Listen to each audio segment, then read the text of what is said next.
We had the last step because step 7 is simply clicking the submit button. Now this is where the most co-reporters will have trouble at the beginning because it's kind of a confusing screen. But if you look at it and kind of read the manual, which you have, and do it a couple times, it'll be very clear. We're going to talk about services. What are we billing them? What are they ordering? So that's called service items or services. They're both blanks. Timothy Rice is nothing there. Daniel Berg, nothing there. Typically, we have to list each item. Original one, ASCII disc, condensed exhibit, real time, rough draft. All these things are one item. And say we don't want to do that. It'll take too long. It's too time consuming. In RB Web and RB8, we have a concept called Prefilled Services using what's called billing set.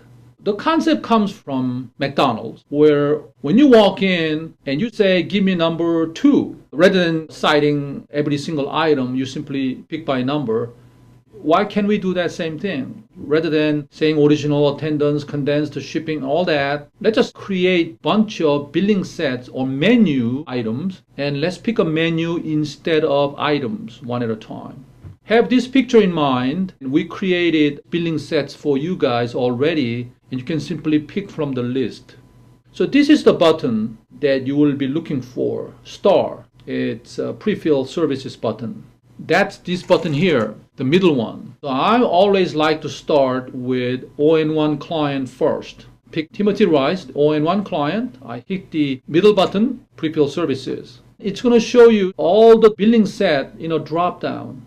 And I'm showing you one example here. I created a billing set, ON1. This was a standard job, and I was there full day, half day.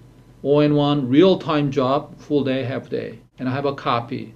Then we'll have a cancellation, attendance only, or no write-up. A bunch of different billing sets for you to choose from. So I picked the ON1 standard full day, because I was there full day. Now, once you pick a billing set, it'll show you all the items that particular billing set contains. Original, copy, exhibit. Check these boxes that you're billing for this client and simply go save. When you do that, you see that all those items are added all at once with a single click. I'm done with Timothy Rice, so we're going to go to Daniel Berg, the copy attorney, the opposing counsel. Again, we hit the middle button, the Prefilled Services button first. This time, I picked copy in the billing set. I said, okay, they want a copy, there were exhibits, and a production condensed. And then when I was doing this, I noticed that at the bottom, there's another list called Preferred Services. Now, what that is that when we set up Mr. Daniel Berg, which is our good client, he told us he's a summation user and he liked to have his ASCII files in amicus format on every single job. We called it standing requests or standing orders. When we set up Mr. Berg's profile in the Preferred Services section, we put that in there so that production person will be reminded and you guys will be reminded when you do online turning.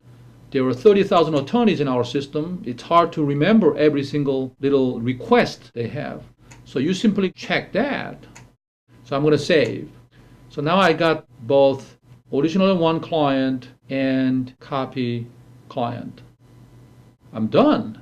I go next. And then this is a fun part. So when you go to next, it'll generate a billing sheet in a PDF format automatically for you. So you have an option here. If you're the type of person that you like to have a hard copy in a folder called turned in jobs, then you can print and put this billing sheet into that folder in your filing cabinet at home.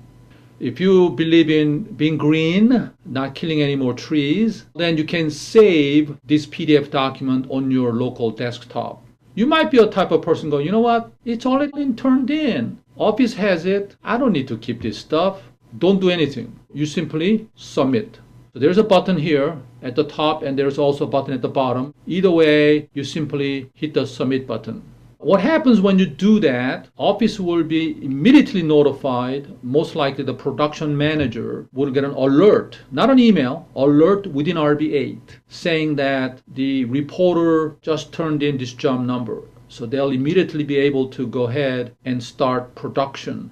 Data is all there. You did all the data entry. They do not have to retype any of this stuff in. File is already up in the repository. They'll simply convert that to PDF, condensed, digitally sign it, and then upload and publish it, and then notify the client saying that the files are available for immediate download. And that might take 10 minutes from the time you submit, if this was a rush job, and then time the clients can download it, we are done.